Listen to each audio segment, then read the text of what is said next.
menguji sistem teknik simple math, penggunaan teknik OTI, Object Translation Image, teknik SISO, sisi image bagi dengan sisi objek, dan teknik LILO, luas image dibagi dengan luas objek, bagi tajuk penjelmaan kertas SPM 2018.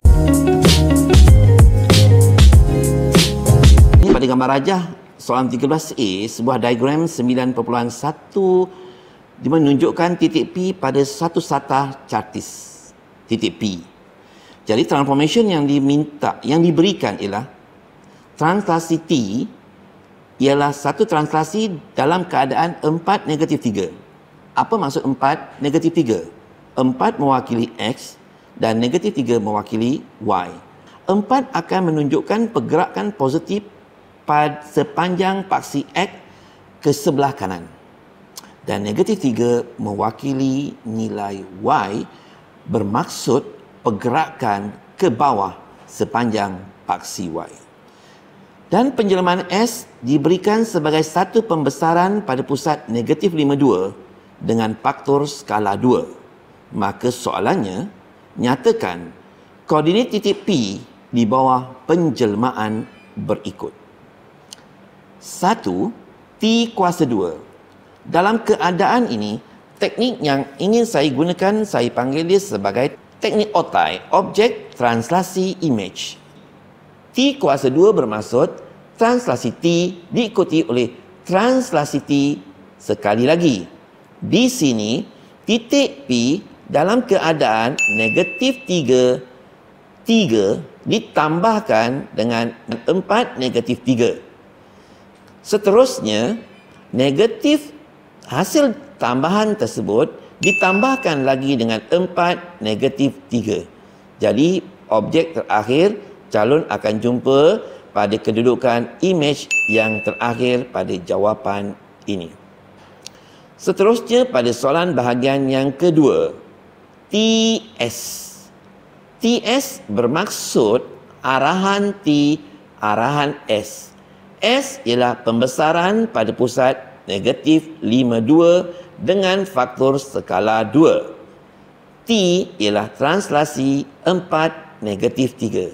Bermaksud di sini, menggunakan objek P dengan bacaan negatif 33, calon akan mengadakan pembesaran pada pusat negatif 52 di sebelah belakang titik P dengan faktor skala 2, iaitu hasil darab jarak P ke pusat didarab 2 kali dengan faktor skala 2.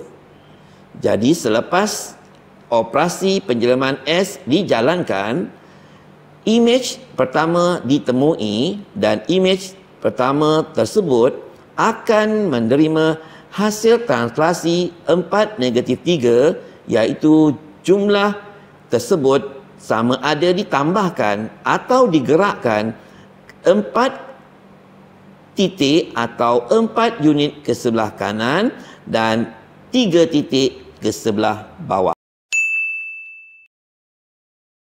Bahagian B, calon diminta untuk menyelesaikan soalan ini.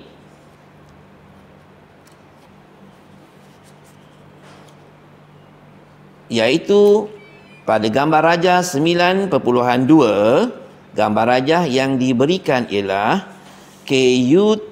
KTUVW adalah image kepada atau image bagi KLMNP. KLMNP iaitu gambar rajah yang kecil di sebelah bawah. Nyatakan gabungan penjelmaan YZ yang telah dilalui oleh objek ini. Ini bermaksud bagi soalan ini, sekiranya penjelmaan YZ diperkenalkan, maka Z harus dilakukan terlebih dahulu diikuti oleh Y. Z dilakukan terlebih dahulu baru diikuti oleh Y. Para penonton, para pelajar boleh melihat objek asal berada sebelah bawah, kecil dan berada di sisi sebelah kanan. Image pula berada di sebelah kiri dan dalam skala yang lebih besar dari objek. Ini bermaksud Z haruslah menjalankan operasi pantulan menggunakan atau pantulan pada paksi Y. Penjelmaan Y pula ialah hasil dapatan daripada penjelmaan pertama Z tadi, iaitu penjelmaan Y dikenali sebagai pembesaran. Kerana jika calon melihat pada gambar raja KSTUVW adalah bersaiz lebih besar berbanding dengan gambar raja objek K, P, Q, R dan S. Maka di sini penjelmaan Y dikenali sebagai pembesaran. 1 markah. Setiap pembesaran mesti ada pusat pembesaran, iaitu berpusat K.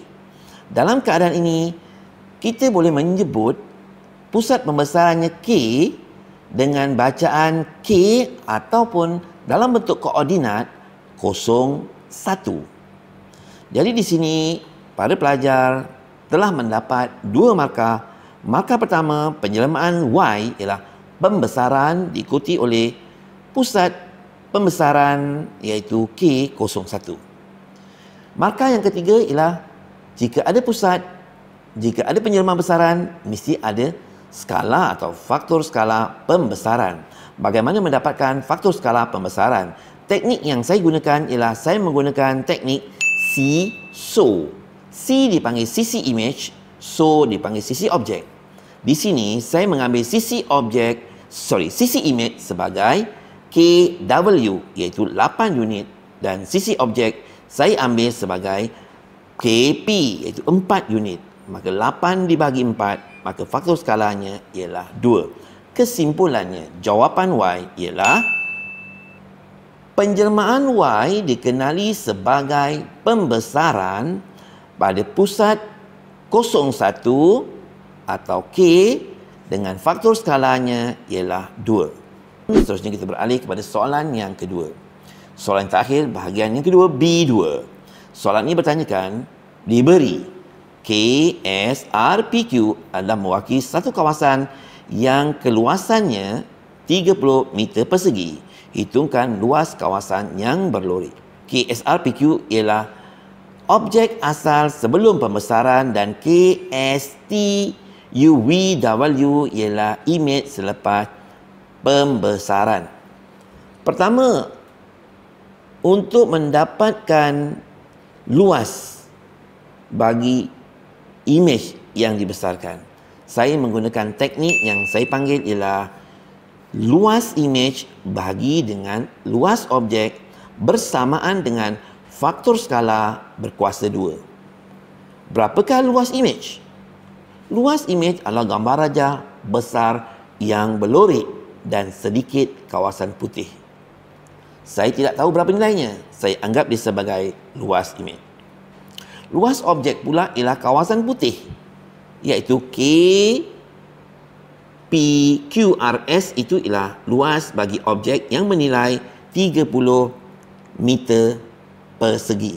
Jadi di sini luas image luas image per luas objek dengan Fs faktor skala berkuasa 2, luas image Li dibagi dengan luas objek 30 bersamaan dengan faktor skala kuasa 2, maka luas image yang saya perolehi ialah 4 didarabkan dengan 30, maka luas image keseluruhan gambar raja berlori dan kawasan putih ialah 120.